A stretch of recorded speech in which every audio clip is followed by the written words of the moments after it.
Welcome to a new Getting to Know Japan webinar. Thank you for joining us, and a big thank you to our program sponsor, the Japan Foundation New York, for funding this series and enabling us to put on this each week. Today, we are joined by Dr. Narushige Michishita, who will be presenting on Japan's role in the Cold War. Dr. Michishita is Executive Vice President and Professor at the National Graduate Institute of Policy Studies, GRIPS, in Tokyo, which he joined in 2007. In the past, he has served as a member of the National Security Secretariat Advisory Board and a Global Fellow at the Woodrow Wilson International Center for Scholars, and he acquired his PhD from the School of Advanced International Studies at Johns Hopkins University. Dr. Michishita is a specialist in Japanese security and foreign policy, as well as security issues on the Korean Peninsula. Dr. Michishita, my apologies. It is a pleasure to have you with us today. I'll let you take it from here. Thank you very much, Amani, for the kind introduction. Thank you, everybody, for joining us today. So I'm going to talk about Japan's role during the Cold War. But before that, let me briefly introduce my school and myself. Let me start sharing the screen. So this is my school, National Graduate Institute for Policy Studies. We call it GRIPS. Which is located, it's a graduate school, only school located in Roppongi, the center of Tokyo. GRIPS is a good name for a school because it means a brain in German. But when I said that, one of my French-speaking friends raised his hand and said, GRIPS in French means influenza. So we stick to German. We have about 300 students. Of whom 2/3 are from overseas. So it makes our school highly international. And currently we have 3 students from the United States. We teach international affairs, security issues, public policy, international development. So if you know anybody or if yourself are interested in studying about these issues in Tokyo, please let them know or let yourself know about our institute. Our institute here, GRIPS is here, is actually sitting next to the Hardy Barracks, right? And it's close, if you can take a, so this is a residence for US Embassy people, and I think where is the embassy? Somewhere here, this one. So we are close to the embassy, Hardy Barracks. So if you have a chance to come to Roppongi, please come visit us. And let me actually share the information in the chat box. So this is what I have written, and this is a school brochure. So if you're interested. And then about myself. So I have written, I teach international security affairs at this school. And before that, I did research, worked for the National Institute for Defense Studies, NIDS, which is a research and education organization affiliated with Japan's Ministry of Defense. And I was there for 17 years. That was a long time. In the meantime, I wrote this book, North Korea's Military Diplomatic Campaigns. This is about the book about the history of North Korea's brinkmanship diplomacy. The book was published more than 10 years ago, but North Korea continues to play the same game. So if you're interested, please take a look at this book. Currently, I'm working on, actually, let me share the link. This is a Rutledge book, outrageously expensive, so you don't have to buy it. You have to go to the library and take a look. I'm currently writing a book on the Cold War military strategies in the Pacific in the 1980s, taking a look at what the US, Japan, and the Soviet Union were doing.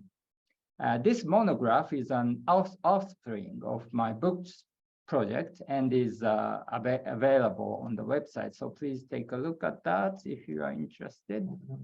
Again, the link is in the chat box, and some other things I've been writing recently for your info. So, all right. For this project, I've been working with Captain Peter Schwartz, guy in the middle, and Dr. David Winkler, some of you might know them. They know a lot about the history, and they are good friends of mine. Today, I'm going to talk about one of the important topics in this, my project, which is Japan's military role in the Cold War in the Pacific. Why is it important to learn about it? There are two reasons, at least. One, there are a lot of similarities between what Japan was doing during the Cold War and what Japan is doing right now today. Actually, there are a lot of similarities between what the Soviet Union was doing and what China is doing today, and also between what the US and Japan were doing during the Cold War and what they are doing today. So we can learn lessons. And second, there are challenges. Japan faces the same challenge as it faced during the Cold War. During the Cold War, Soviet Union tried to neutralize Japan and prevent Japan from assisting the United States in global war, potential global war between the two superpowers. Similarly, if there is a war across the Taiwan Strait in the future, China will definitely do the same thing to Japan, try to neutralize Japan and prevent Japan from assisting the United States in defending Taiwan. All right, so I'm going to talk about three things today. First, I will talk about US-Soviet military strategies, big picture strategies in the 1980s in the Pacific theater. Second, I will talk about Japan's military role in that kind of strategy, US strategy. And finally, I will talk about the similarities between then and now. The first question, what did the Soviet Union do? In the latter half of the 1970s, the Soviet Union started to deploy these nuclear-powered ballistic missile submarines called Delta-class SSBN, Ship Submerged Ballistic Missile Equipped Nuclear Powered, SSBN. And so the Soviets started to deploy them in the Pacific Fleet, Soviet's Pacific Fleet. So they deployed the 9 Delta-1 SSBNs and the 9 Delta-3 SSBNs. These presented extremely important strategic nuclear forces for the Soviet Union because these submarines could attack US mainland from the Sea of Okhotsk directly. And because they are important, in order to operate them safely or securely, the Soviets operated them in the Sea of Okhotsk, and by turning the Sea of Okhotsk into a bastion or sanctuary. It is useful because the Sea of Okhotsk is blockaded or blocked, protected by the Kuril Islands. And also, the Soviets decided to conceptually create two defense lines, one called sea control and the other called sea denial. Sea denial line extended to about 2,000 kilometers away from the Soviet east coast in order to protect these highly important strategic nuclear submarines, ballistic missile submarines, right? And deployed a large number of attack submarines aircraft, anti-submarine warfare aircraft, and different surface vessels in order to protect these SSBNs.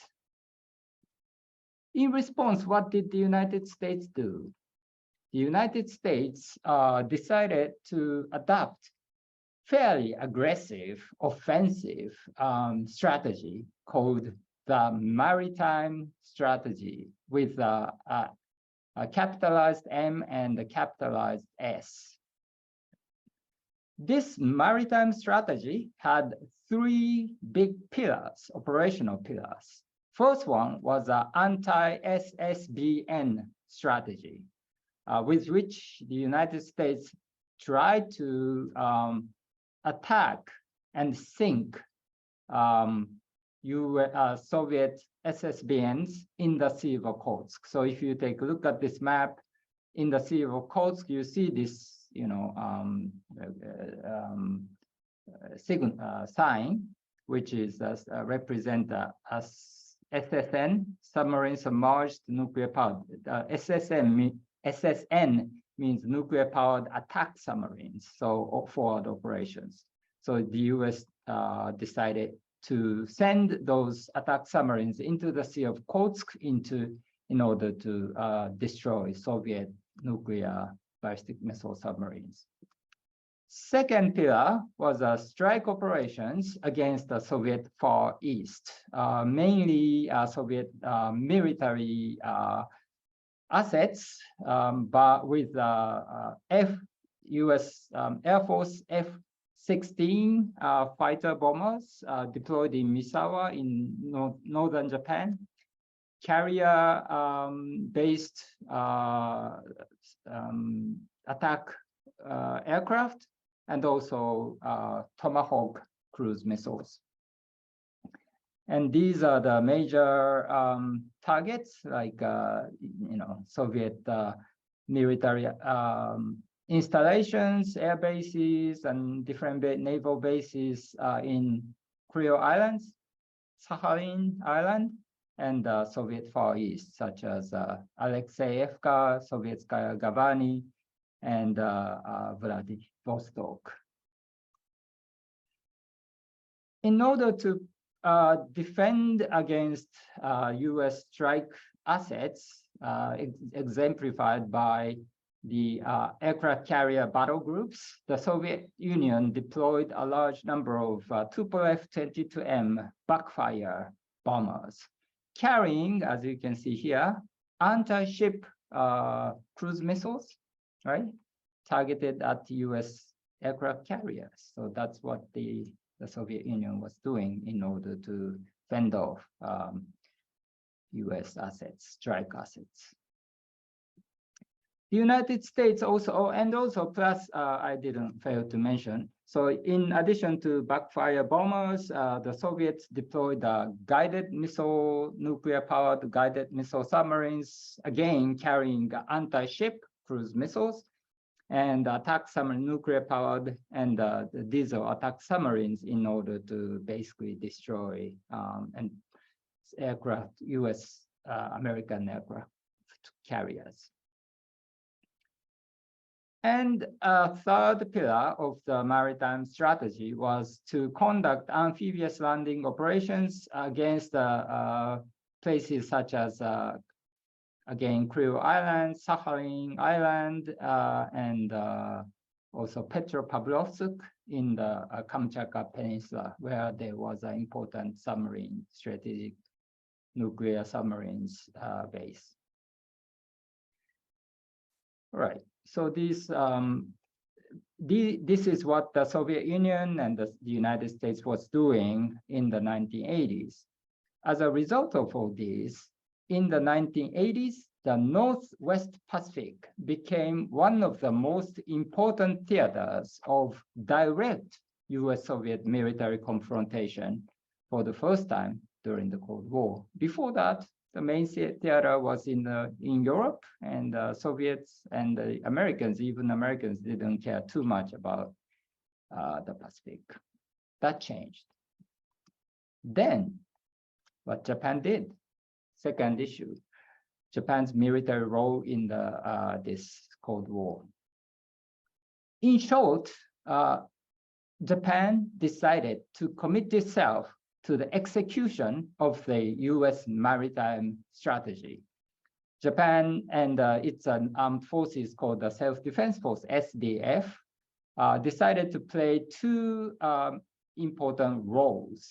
One was to blockade 3 choke point straits, namely Sawyer Strait here, La Perouse in English, and Tsugaru Strait and Tsushima Strait. The most important one was Tsugaru Strait, Soya Strait, because it was most, has to say, frequently used for the Soviet submarines and surface vessels to transit from Vladivostok to the Western Pacific. Tsugaru was more challenging, so it was less used and less important.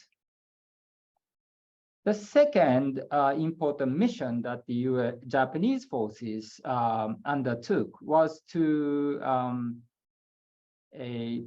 protect U.S. Aircraft carrier battle groups in order to protect, secure this area, maritime area, Western Pacific, so that U.S. carrier battle groups can approach or reach the striking position, which was basically placed here in southern to the south of Hokkaido, and so that they can undertake offensive operations against Soviet ground targets, mostly air and ground targets.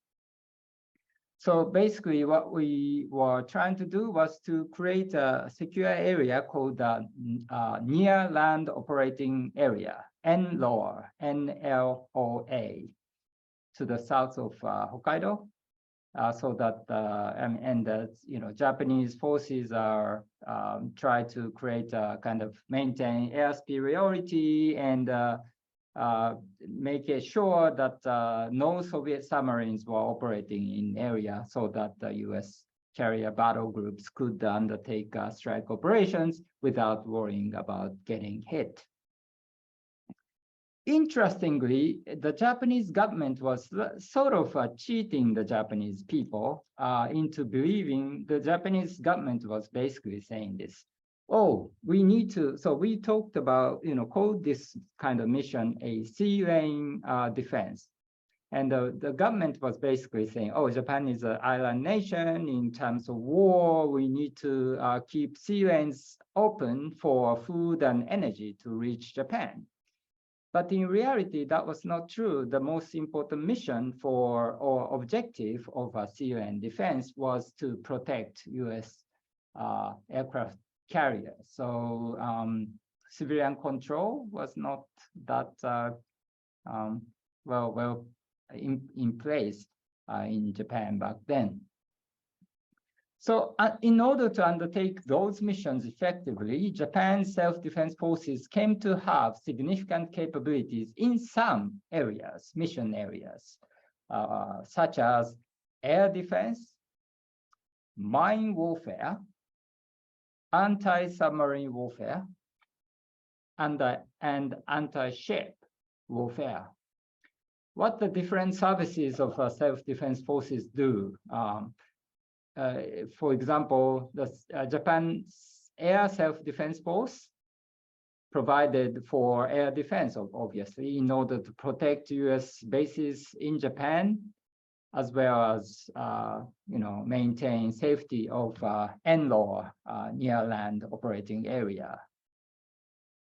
And also they try to undertake anti-ship in maritime interdiction operations.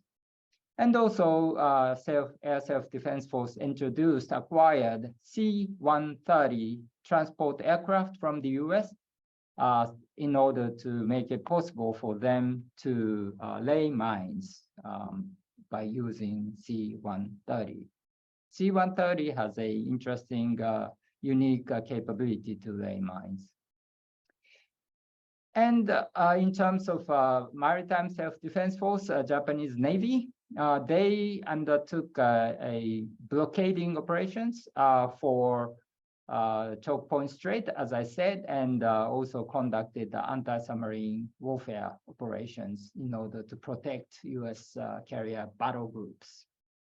So Japan came to have a tremendous, very highly effective anti-submarine warfare capabilities and also maritime air defense capabilities in order to protect those what we call ASW, anti-submarine warfare assets.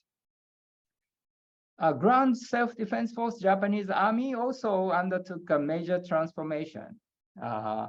Before that, they were prepared to defend Hokkaido by, making, well, they adopted a new forward defense strategy in the 1980s in order to blockade the choke point strait, especially Sawyer Strait. And by deploying Type 88 surface-to-ship missiles, they could now they became capable of striking Soviet surface vessels transiting the Sawyer Straits and possibly Tsugaru Straits from land. So this change really transformed the nature of the US, the Ground Self-Defense Force. So before that change, the Ground Self-Defense Force, Japanese Army, was designed to defend the ground, Japanese land, right? But after the change, it became something that was designed to defend from the ground, right? So it was really interesting. And the thing is, this new concept, defending from the ground and attacking targets at sea, is being applied, used in the southwestern islands, Nansei Shoto or Ryukyu Islands, in its in the current strategic setting. So in order to execute these missions, the United States and Japan formulated different operation plans, one called the O-Plan 5051, and the other one called the O-Plan 5053. And also the two countries' armed forces. Oh, but by the way, this is a photo from Endor, near land operating area. So the U.S. Navy decided to place aircraft carriers close to the land in order to make the land cover for air defense. And so this is not the Hokkaido one. This is Endor in the Sitkin Sound in the Aleutian Islands. And the United States and Japan conducted combined exercises, and the biggest one took place in 1989 called PAC-X-89. In this PAC-X, Japanese Maritime Self-Defense Force provided or created a secure NLAW called Hook of Hokkaido near Hokkaido in order to protect, to offer safe, secure environment for U.S. Aircraft carrier battle groups to conduct strike operations. And two armed forces, Japanese and U.S. and Japanese, worked very, very closely together. And certainly these, exercises were highly important because, even if we always talk about the U.S.-Japan Security Treaty, but that's just a piece of paper, right? And we talk about fancy operation plans, but it's again paper, right? Unless you undertake a serious, robust combined exercises, you will not be able to execute those missions and undertake those operations in wartime. So these exercises were a very important tool to enhance combined operational capabilities, and by performing well, the self-defense forces could demonstrate its capability both to the U.S. allies as well as to the Soviet adversaries. So they came to notice how capable that Japan can be. Okay, so we were doing a good job. The US and Japan were working very closely together, but there were one big challenge, which was a possibility of Japan getting neutralized in war. The United States were conducting war games called global war games at the US Naval War College during this period. And every time Japan appears in this scenario, Japan was getting kind of beaten up by, well, not beaten up, pressured by both the US and the Soviet sides and, vacillating between neutrality and commitment to the US-Japan treaty.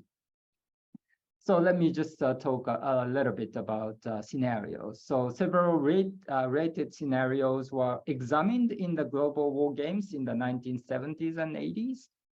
For example, in the 1979 game, the Soviet Union offered Japan incentives to remain neutral. In the 1980 game, the Soviet Union detonated 3 nuclear weapons east of Japan to intimidate the Japanese government into neutrality. In the 1984 game, the Soviet Union perceived that it would be impossible to keep Japan neutral through diplomatic pressure and military threat alone, and launched a large-scale air attack on Japan. In the 3-year serial games conducted between 1985 and 1987, Japan vacillated between support for the United States and broad neutrality. What happened? During the first week of hostilities, the United States conducted air operations against the Soviet Union with the involvement of units based in Japan. When the Soviet Union protested, the Japanese government condemned the US actions and banned the future use of Japan as a base for US assets. US attacks on Soviet forces. Wow, surprise, surprise, Japan getting neutralized. Then Japan decided to receive 2 damaged US aircraft carriers in Yokosuka and Osaka ports. Moscow regarded this as a serious violation of Japanese neutrality and attacked Japan. Then the Japanese government finally decided to side clearly with the United States and use its self-defense forces to protect US forces in Japan. Well, certainly those were hypothetical scenarios used in war games, but the repeated appearance of that theme clearly indicates that the US planners took the issue of Japan getting neutralized very seriously and examined how best to prevent Japan from getting neutralized. So nobody knows what Japan would have done in a real war. Fortunately, we didn't have a major war between the two superpowers. Japan might have stayed away of war in fear of Soviet retaliation. Japan might have assisted the United States, believing that its superpower ally would eventually prevail, and that not assisting the United States could produce dire post-war consequences. Anyway, that was what we worried about during the Cold War. Finally, let me talk about similarities between what we were doing during the Cold War and what we are doing today. During the Cold War, first similarity. During the Cold War, the Soviet Union decided to turn the Sea of Okhotsk into a bastion sanctuary and operated the SSBNs there. What is China doing? This is a Chinese base, aerial photograph of a Chinese base for its SSBNs in the Hainan Islands in the Sea of South China Sea. China seems to be turning the South China Sea into a bastion and operate SSBNs there. A second similarity, the Soviet Union decided to create 2 defense lines, like sea control, sea denial. China is creating two defensive lines, first island chain and second island chain, expanding into the Western Pacific. Basically the same thing. So we talk about A2AD anti-access area denial when we talk about Chinese strategy. It's not too different from what the Soviet Union were doing during the Cold War. Nothing new. So some people think it's new. It's nothing. There is nothing new. And third similarity, what the US is trying to do, as the United States, well, the US is still sort of thinking this and that, different types of strategies. But as it adopted the offensive maritime strategy during the Cold War, the US is again using F-35s, carrier battle groups in order to do something, when there is a conflict across the Taiwan Strait. And similarly to what the Soviet Union was doing by deploying backfire bombers, China has been deploying these missiles, anti-ship ballistic missiles, in order to fend off US strike capabilities assets from approaching the east coast of China. And this is how China is simulating attack against US aircraft carriers in its own territory. All right, so Japan, and what's new is that, well, Japan is doing more or less the same thing. I mean, we are talking about blockading, well, these are wider, straits are wider, and there are a larger number of straits than during the Cold War. So it's a challenge for us, but we are trying to deploy our forces in southwestern islands in order to use it as a sort of barrier. What's new? There is one thing which is new this time, which is Japan would also undertake strike operations as well as defensive operations. That's exactly, something new which we didn't have during the Cold War. Similarly, and finally, similarly to what we are worried about during the Cold War, we worry about Japan's neutralization in war across the Taiwan Strait. As you can see, China has more than 500 MRBMs, medium range ballistic missiles, capable of hitting Japan there, right? And actually, some of these 600 short-range ballistic missiles can hit places like Okinawa from the Chinese mainland. So China will certainly tell Japan to stay out of war if it decides to attack Taiwan. And also, I have one concern, which is China might even use tactical nuclear weapon against Japanese surface vessels in case of war, in order to prevent Japan or neutralize Japan by scaring Japan into submission by, for example, attacking Japanese surface vessel with a nuclear-tipped Dongfeng 26 anti-ship ballistic missiles. We have to worry about it, and we have to think about how to deter that kind of consequences from taking place.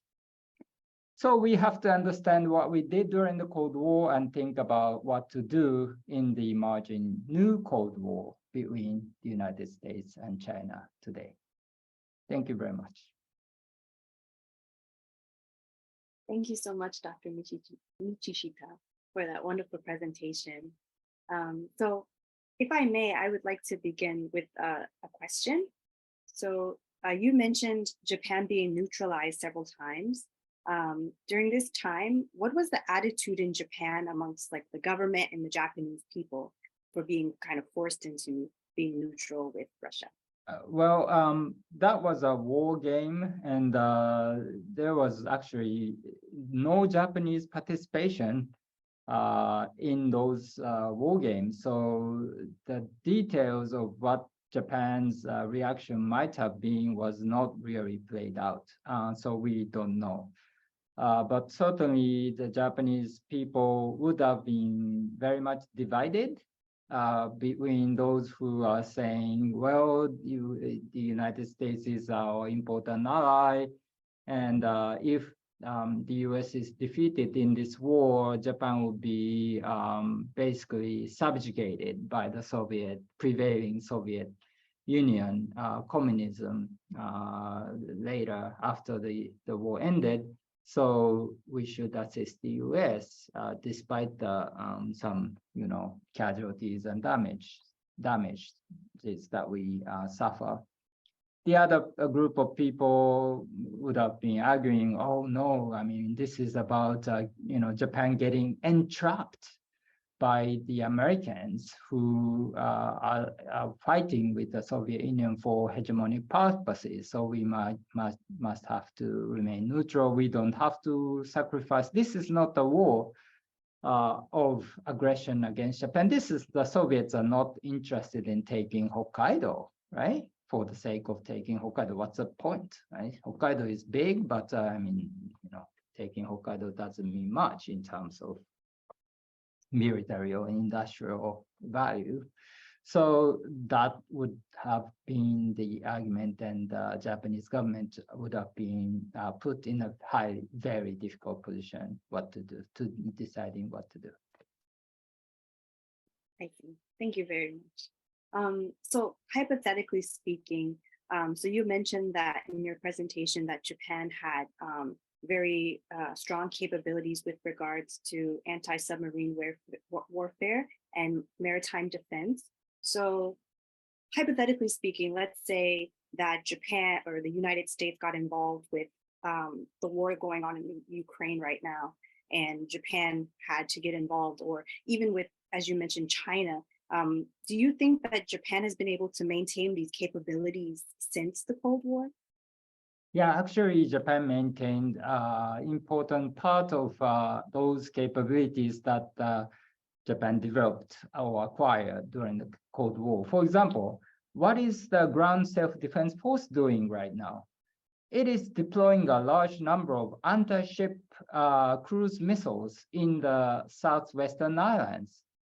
That's exactly what they started to acquire during the Cold War, anti-ship cruise missiles, as I said, Type 88. And now they have are deploying more advanced Type 12 anti-ship cruise missiles. So, but the idea remains the same. And Maritime Self-Defense Force maintains its highly competitive anti-submarine warfare capabilities, and also strengthening mine warfare capabilities. And actually, there is one more addition to those capabilities. One is a ballistic missile defense capabilities, which Japanese forces did not have during the Cold War, which we have, and strike capabilities. That's mainly air self-defense force is acquiring, which we didn't have during the Cold War. So there are some new additions, but old important missions that we used to execute during the Cold War remains intact. Thank you so much. So to kind of like supplement my question, Vivian Ming, she asks, can you touch on those differences between China and the USSR, because they are different, and how they can affect the application of Cold War strategies to today's different circumstances? Okay, that's interesting. All right. Okay, there are some, for example, there are some good news, which is, for example, Kuril Islands, which I talked about Kuril Islands blockading, the Soviets were using Kuril Islands in order to protect its SSBNs operating in the Sea of Okhotsk. We have the same similar island chain, which is a southwestern island chain. But the good news is they belong to Japan. South Island chain, these are Japanese islands, so we can actually use them to fight. So that's a good news. Soviet Union was highly capable nuclear power, right? China is really currently increasing its nuclear arsenal very quickly, deploying larger number of ICBMs and others. But the number of the nuclear weapons that China maintains are much, much smaller than that of the United States. So that's another good news. And also, China is while the Soviet economy was fairly isolated and independent, Chinese economy is heavily dependent on the international market, right, and trade. So it can cut both ways. We get hurt when we impose sanctions on China, but China will feel big pain as well. So that's good news. But there are bad news. I was talking about 3 choke point straits.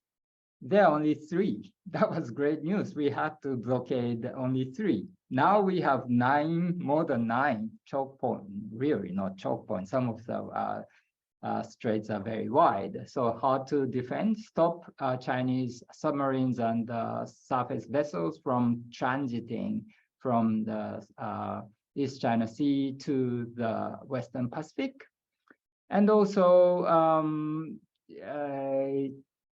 Soviet economy was in shambles, whereas Chinese economy is very robust, right? Certainly, there are a lot of non-performing loans that China has, so we don't know what will happen to Chinese economy going forward.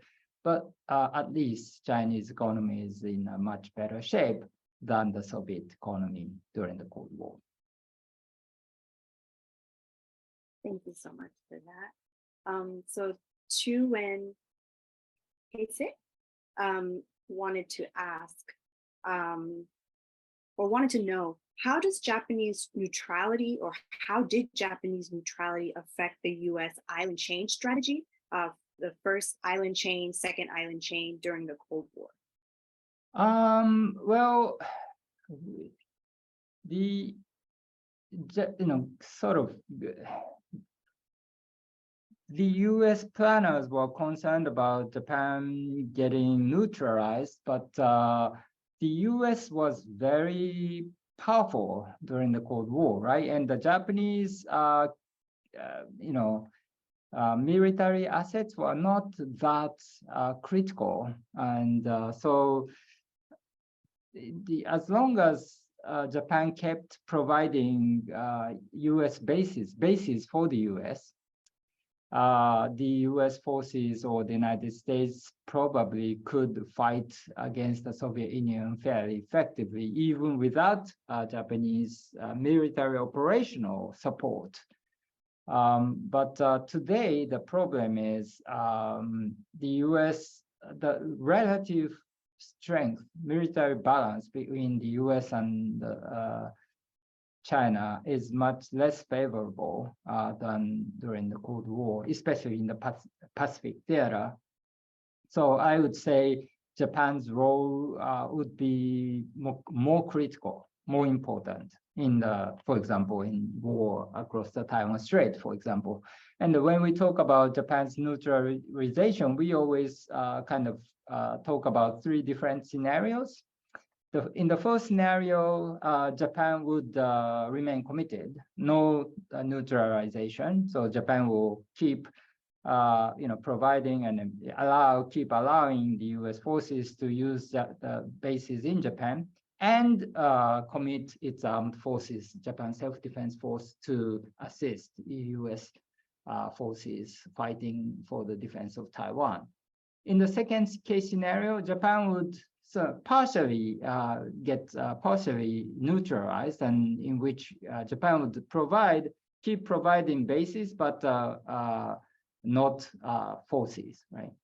In the third scenario, sort of a complete neutralization scenario, Japan will not allow the U.S. to use its forces its bases in Japan and Japan decided not to commit its forces to the war across the Taiwan Strait. So that would make it almost impossible for the US to fight effectively for the defense of Taiwan.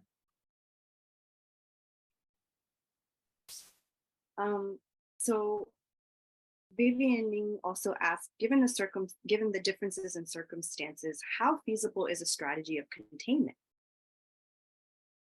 Containment in the sense of like military forces blocking off choke points, as well as political. Yeah, we don't really call it containment, but well, we are doing our best to like operate effectively in the theater, southwest, around the southwestern islands. So we'll see, but it's always relative, right? If we have highly effective capabilities and operational capabilities, if China becomes stronger and stronger, the balance of power will shift in favor of China. So we will do our best and see what happens. But at the current, at present time, I don't think we are in such a bad shape. So we are doing fairly well. But in order to, because China is building up its own capabilities so quickly, in order to maintain the current military balance, we have to work very hard. Thank you. So Enrico Ariaguna asks, the U.S. Marines now have a doctrine of stand-in forces in their upcoming force design of 2030 doctrine. Was the Japanese Self-Defense Force personnel doing the surface-to-ship missile defense expected to perform long-term island guarding missions in addition to protecting the U.S. carrier strike group? Oh, well, yeah. So yes, so anti-ship missiles, Japanese anti-ship missiles will be basically attacking Chinese surface vessels, right? Both combatant, vessels, combatants, as well as amphibious landing ships. Yeah, so it depends on the situation. So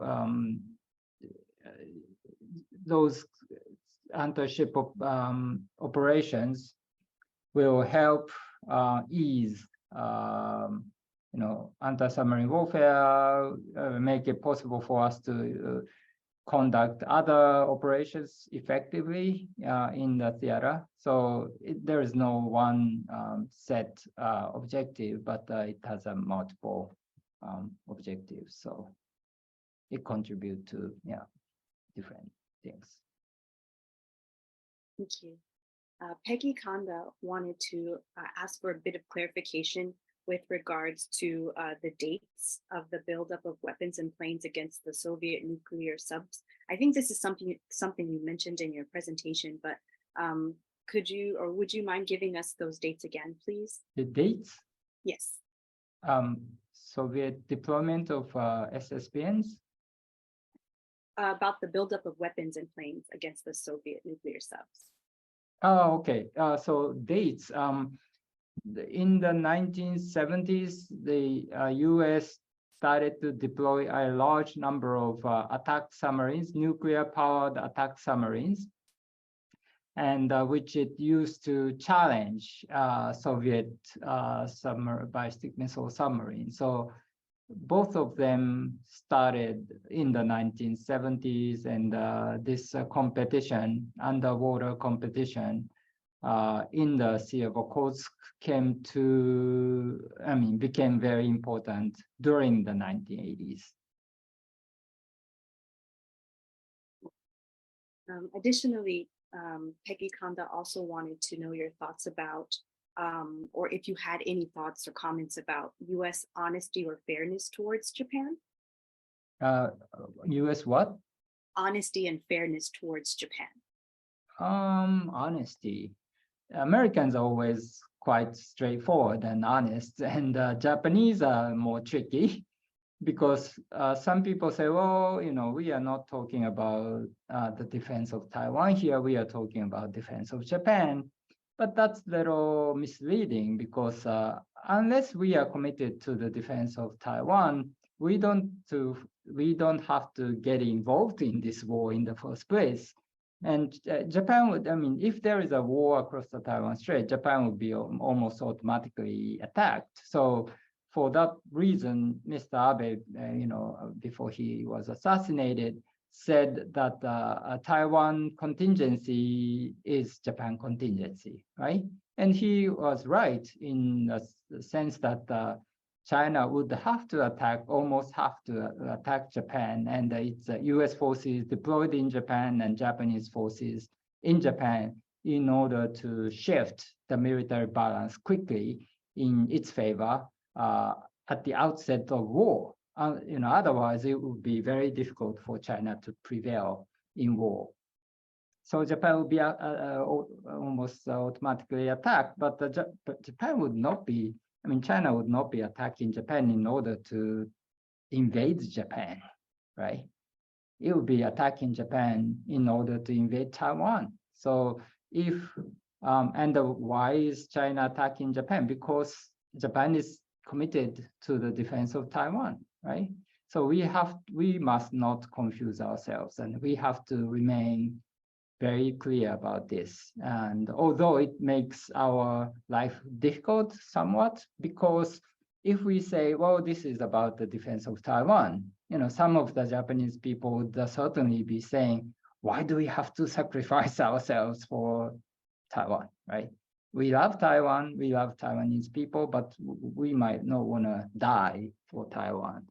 So that would be make it difficult politically for us to remain committed. So there is a debate what to say, how to put it, but fundamentally, this is we are talking about how to defend Taiwan.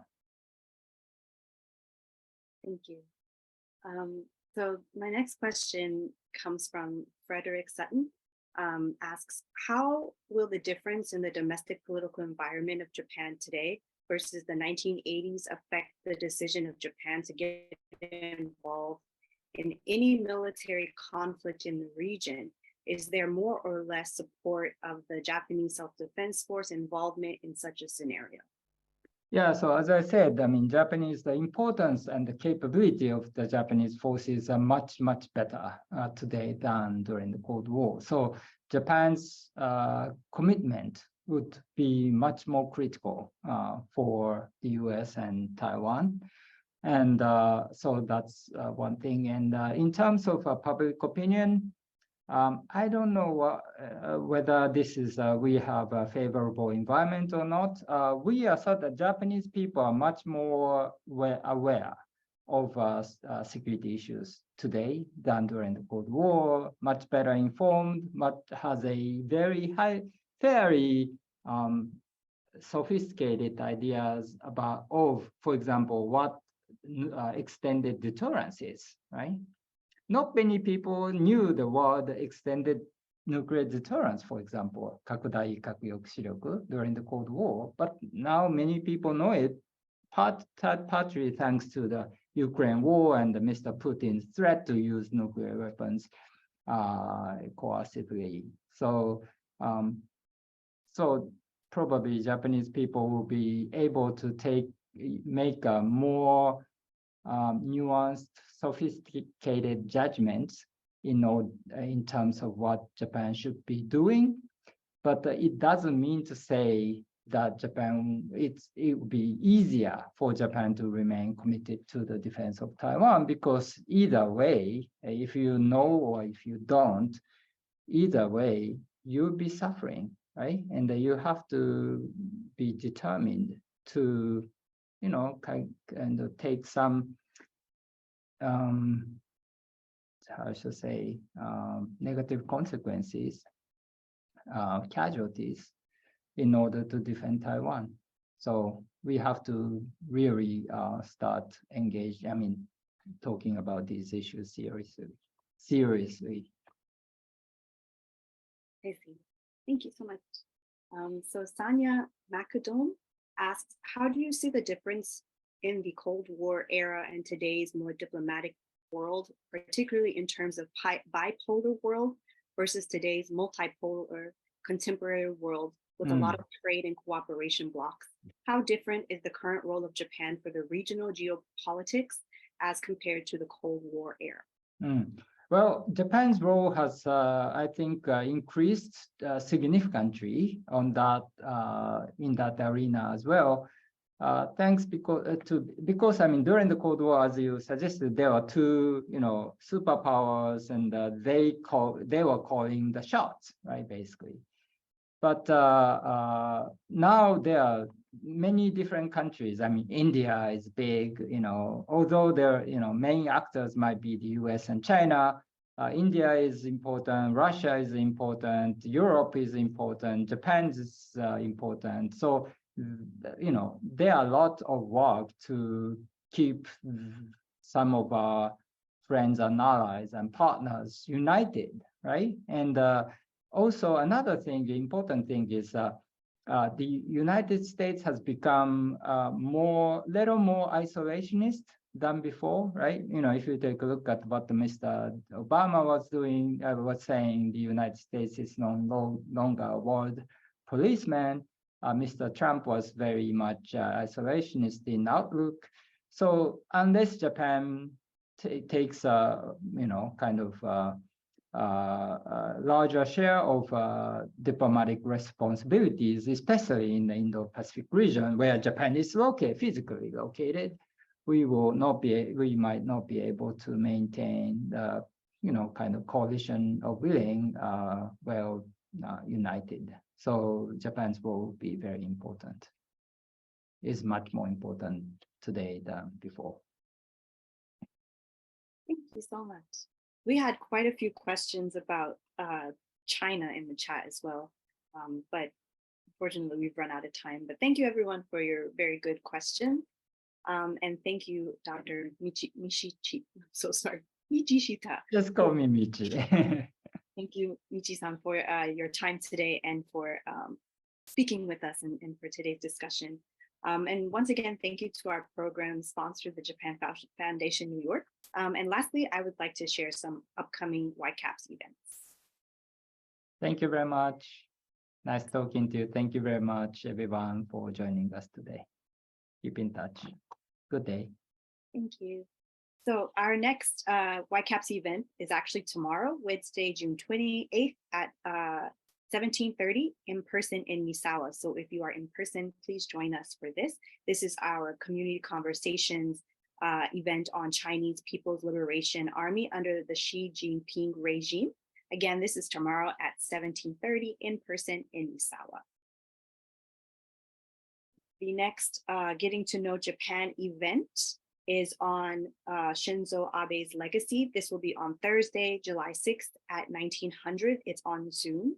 So please join us for this, as this event will take place a couple days prior to Shinzo Abe's 1-year anniversary since his passing. And our next Getting to Know Japan event on a Tuesday will be on Japan Security Policy Transformation, Why Now? This is on Tuesday, July 11th at 10 a.m. on Zoom. Professor Dr. Corey Wallace will be the speaker for that event. So once again, if you are in the area in Misawa, please join us tomorrow for the Community Conversations event. And if you can, on next Thursday and the Tuesday after that, please join us for our next 2 Getting to Know Japan webinars. Thank you once again, everyone, for joining us today. Thank you, Michi-san, for your time today, and we hope to see you next week. Thank you.